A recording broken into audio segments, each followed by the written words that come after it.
Yo, welcome to Hard Pass. I am your host, Jacques Slade. Today on the show, we've got a long-awaited Michael Jordan and Tiger Woods team up, Adidas troubles at the top, this week's hottest releases, and of course, a Hard Pass. All right, let's start with some hot takes. The sneaker of the year dropped earlier this week. No, it's not the Nike Air Penny One Home, even though I'm sure Colorado will push for that to win this year whenever it does actually release. I'm talking about the women's Air Jordan 1 mid split. With both pandas and reverse panda color blocking on one shoe, a hype beast with zero attention to detail is set with a pair of these for the rest of the year. My take is that Jordan Brand should also make these in men's sizes and flood the market with millions of pairs like Fila Disruptors. That should leave the rest of us alone for a few months, at least until the Lost and Found Chicago Ones drops. Those are fresh meat to a hype beast. LaMelo got his Rockefeller chain this week. Okay, a chain is an overstatement. He got the pendant. I'm not the only one who found it interesting that someone just handed him the gift, right? Like, where's Hove? Don't get me wrong. It's a cool honor, and I'm sure that LaMelo was probably really geeked inside and just playing it cool for the cameras. But man, remember when getting a chain was like the highest honor? Like that moment in the Kanye Netflix docs when he got his rock chain was such a cool moment. Now, that's the stuff people should be missing from the 2000s, not quote unquote real basketball, when we were lucky both teams even broke maybe 80 points. Look, it's a week later and we still don't care about ass pizza. Moving on. We're recording this as news breaks that my 17-time world champion Los Angeles Lakers just traded Taylor Horton-Tucker and Stanley Johnson. Now, I'm sure we got something great in return, like Kevin Durant. Okay, maybe KD's wishful thinking. Maybe we got Donovan Mitchell. Jaylen Brown. Oh, maybe we got Brandon Ingram back. I always thought we should have kept him instead of Kuz when we got Anthony Davis. No? None of those guys? Oh man, surely the Lakers didn't trade them for a great value version of Tony Allen, who has never won anything of note, goes on ESPN with Stephen A. Smith and instantly makes me miss Skip Bayless and acts like winning a play-in game is the equivalent of a championship, right? Right? Mother. This is all the Clippers' fault. I don't know how, but it's their fault. Winning an 18th championship means he has to win his first. It'd be like the Showtime Lakers winning a 6th ring in the 80s, but they had to trade Byron Scott for Danny Ainge. It might not be worth it. Anyway, Tiger Woods and Rory McIlroy have joined forces to start a new team golf league to counter Live Golf. The new league, in partnership with the PGA Tour, will feature 3-on-3 primetime events in arenas that look like a mix of Top Golf and Rocket League. I mean, it looks interesting, and it's definitely pushing the boundaries of the game even further than anything Live is trying right now. I check it out, but it won't replace stuff like the Masters or the British Open for me. And honestly, I'm way more interested in this partnership between Tiger and Rory. Like, they named their company TMRW, an amalgamation of their initials. Who was the marketing genius who came up with that? Like, did the meeting go like, dude, what's Tiger's initials are like T and W and Rory's are like R and M, man. Like, what if we put T and the W at the end and then the R and the M in the middle? It's like Tiger birth Rory, man. And wait, whoa. That spells tomorrow, man, but without the vowels. Man, dude, it's crazy. It's like fate, bro. Yeah, I totally believe that's how it happened, and I won't accept any other story. Speaking of Tiger, he is back in the game, baby. After the initial reveal that Woods would be returning to the video game world as the face of PGA 2K23, we got our first hype video, and I gotta say, it got me pumped for the game. I would play a short clip, but copyright strikes and whatnot. When the first thing you see in the ad isn't the lush tapestry of a tournament level golf course or the cover athlete walking up to the tee to line up a shot, but instead it's schoolboy Q, you know 2K is aiming for a different audience with this one. And it doesn't stop there. You've got Tisha Allen, Shooter McGavin, Peter Rosenberg, The Miz. It's a lot, man. Quite honestly, I am kind of disappointed that I'm not in this ad, and if we're gonna spread our wings, 2K, come on. There's always next year, right? You guys call me. Anyway, and then we get the man himself, sitting on an iron throne of golf. That's a dope visual, man. And really, who else in the game today has the juice to sit on that throne? I have nothing but respect for guys like Rory and JT. but it just wouldn't be the same. Maybe someday Lydia Ko or Lexi Thompson can represent the future of LPGA 2K, but it just doesn't work right now unless it's Tiger. And don't even get me started on the Live guys, who are obviously not even going to be in this game. There's no one on that roster, including world-renowned 1996 Masters choker Greg Norman, who could even sniff that throne. It's Tiger or nothing. That's the PGA's biggest advantage in their battle against Live. They still have the one true needle mover in golf. Tiger's playing schedule is obviously up in the air at this point, but watch him mess around and contend on a Sunday next year. Those TV ratings are going to be nuts. Most likely, he's going to spend the goodwill he's won back by pushing the PGA forward, which includes being the face of the tour and its signature video game once more. And you know what? You love to see it. Wait, sorry. I was just informed by co-writer that there is another signature PGA game coming out next year by EA Sports, and that will include the 4 majors, including the Masters. So which game should I get? The one with Tiger or the one with Augusta? The easy answer is both. What? Even with inflation, 2 games is still less than a pair of Panda Dunks. But enough about the existential crisis of a golf tour chock full of millionaires and one billionaire and what they're going through. Let's talk about another billionaire. Michael Jordan being in PGA 2K23. In a brilliant piece of synergy, Jordan will be available via pre-order bonus along with Jordan brand gear. As of this recording, we don't have much to go on regarding his appearance other than this screenshot where he's rocking a bucket hat, a Jordan t-shirt, basketball shorts, and a pair of Chicago 1 Low Golfs. It's Michael Jordan, but it's not Michael Jordan, you know? The bucket hat? Yeah, I've seen MJ wear bucket hats on the golf course. The red shirt? It's accurate, if not a little too on the nose since Tiger is the game's headliner, but sure, why not? Of course, we can't not talk about the shoes. In the past several years, we have seen Nike and Jordan brand transform iconic retros into golf shoes to much success.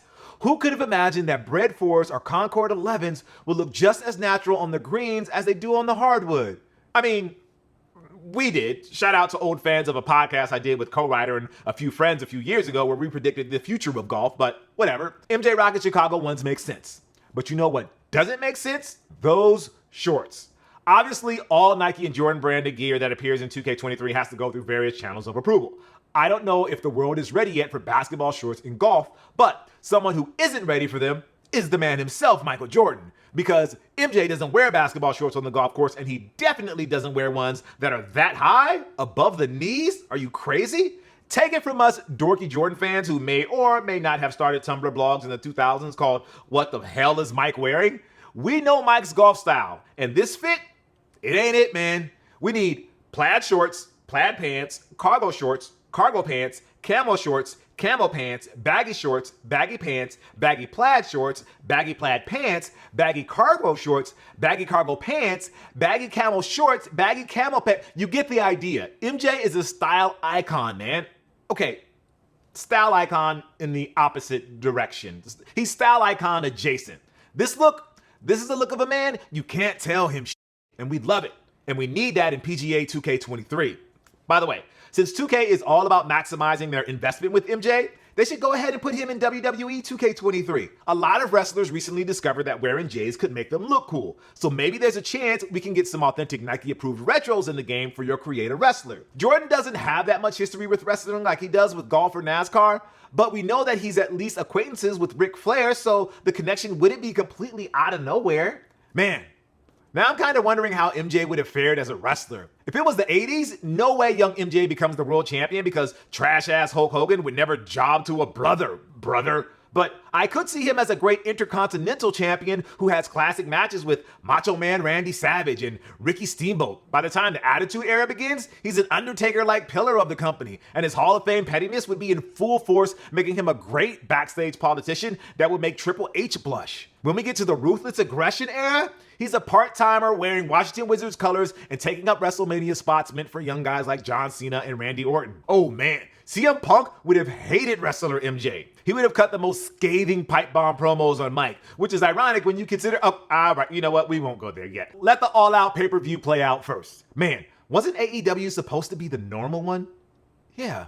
Anyway, it's time for the Heat Check, where we bring you everything that's dropping this week. As always, thanks to the Sneakers app and Sneaker News, so you know who to get mad at if anything gets pushed back. We have the Froskate Nike SB Dunk High on the 30th for $130, the Air Jordan 1 Utility White and Neutral Indigo on the 30th for $190, the Nike Zoom Flight 95 Light Oil Wood Brown on the 31st for $185, the Sacai Nike Zoom Cortez in White and University Red on the 31st for $185, the Adidas Ultra Boost 1.0 College Pack on the 1st for $200 each, the Reebok Question Mid Answer to No One on the 1st for $160, Tom Sachs Nike General Purpose Shoe in Dark Sulfur on the 2nd for $110, we have the Nike Air Trainer SC Auburn on the 3rd for $130, the Air Jordan 6 Georgetown on the 3rd for $200, the Air Jordan 5 Low PSG on the 3rd for $200. Then, of course, we have our Yeezy of the week, the Adidas Yeezy Boost 350 V2 Slate. That's going to be on the 3rd for $230. Yay approval? I don't know. In light of recent news, as part of the Yeezy of the Week segment, we will try to find out if this release was actually approved by Ye or thrown in a Gap dumpster bin to be sold as part of a 7-dimensional chess game that he's playing on all of the sheeple or whatever the f he's saying this week to make himself look smart to his fans. Anyways, Slate, according to canva.com, gets its name from the rock used as a popular building material. Slate's color varies in nature and can be gray, blue, greenish gray, dark red, black, tan, and even purplish gray. It, however, most often refers to a medium dark gray with hints of blue. As a neutral, Slate plays wonderfully with almost every hue. For a modern palette, combine Slate with neutrals like beige and sand and add in a bright accent color like orange. And then for our pick of the week, we have the Nike Air Penny 1 home on the 31st for $170. It was too good to be true. Co-Rider was finally going to be at peace. His beloved Penny 1s, a retro he'd been waiting literally decades for, was finally going to drop. And the longtime nightmare Hard Pass has lived with for the past 3 years, it would be over. It would be over. But no, we got a sneakers delay. And now, Nike's going to make him wait another week, delaying his sweet, sweet release. What am I saying? It's actually really funny to me to get a text at 2 in the morning saying, when he found out that it was getting delayed again. Very funny to me. And now for a heat check on Titan's next collaboration with Nike and LeBron. Coming soon is the Titan Nike LeBron 19 Low Beyond the Seas, in homage to their home country, the Philippines, and its fascination with hoops. The white and gold sneaker gets its inspiration from the Ultramar, a sea lion that is featured prominently in Filipino culture. It also has a pair of LeBron pin quotes on the sides of the sneaker, talking about his appreciation for how much the Filipino people love the game of basketball, copyright Michael Jordan, and that he is looking forward to returning when the time is right. I'm guessing time is right has a lot to do with the heat dying down in regard to LeBron and Nike's relationship with China and how much people still care about it. Co-Rider is low-key disappointed because while he appreciates LeBron's continued love for the Philippines, he was kind of hoping for another symbol of Filipino excellence that would finally get some sneaker love. He's talking, of course, about Voltes 5. Dun-dun-dun-dun-dun-dun. He's excited about the long-delayed live-action reboot. No, not really, but he is thankful that the OG anime is secretly tucked away on Peacock's premium ad-free. That's a win somewhere. Anyway, all right, now for this week's Hard Pass. We're going to take a look at something in the culture that just needs to go, like Kasper Rorsted as Adidas' CEO. Oh, that's harsh. I don't even know the man, but considering the struggles the brand has been facing on many non-Yeezy fronts, it might be time to go. In a shocker to many in the sneaker business, Rorsted and the Adidas board have mutually agreed to part ways despite Rorsted signing a 5-year extension in 2020. According to various outlets, Rorsted will stay on board until a successor is found to ensure a smooth transition. Yeah, that sounds bad for him, but screw it. Let's just make Ye CEO. Like I said last week about Kyrie Irving as a consumer, I want things to be as smooth as possible. But as a content creator, I'm here for the chaos of CEO West. But let's look at why Rorsted is stepping down. According to Bloomberg, in 2016, hopes were high for him when he came on board as CEO. He delivered early on, closing the gap between the three stripes and Nike while also presiding over the sale of Reebok, a legacy brand that Adidas failed to capitalize on. Rorsted is also credited with speeding up the brand's transition to digital with an emphasis on direct-to-consumer sales. However, as the pandemic affected the entire world, Adidas was hit harder than most, causing the brand's stock price to drop all the way down to 2016 levels and wiping out almost all of the gains they had made. Sales across the globe were also way down compared to pre-pandemic numbers, and Rorsted has been criticized for the lack of diverse hires during his time with the company. But let's be real here. If we let the stands tell the story, Rorsted is being ousted because he got on Ye's bad side. Yeezy Day, a sneaker shopping holiday since 2019, was now something Ye had a problem with. And according to him, there are now Yeezy sneakers out there in new and old colorways that don't have his approval. I have no idea if Rorsted is out there personally approving new Yeezy colorways behind Ye's back, but I also don't know that he isn't doing that. And that's enough plausible evidence for the stands to demand Ye get the CEO gig.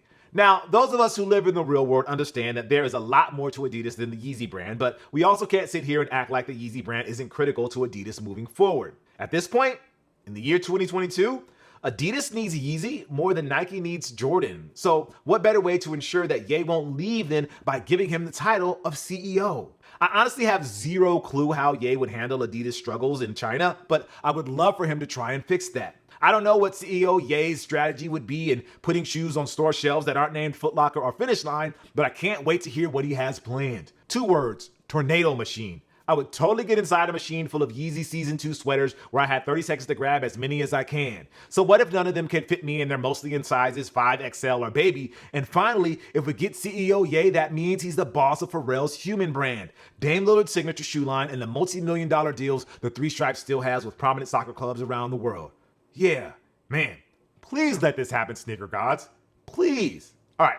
That's going to do it for the show today. Thank you guys for watching Hard Pass. I am Jacques Slade. I'll see you next week. If you would like to possibly be featured in a future episode, call us at 818-493-9325. Leave a short message, your social media if you want, no more than 30 seconds. All right, I'll see you next week. Peace.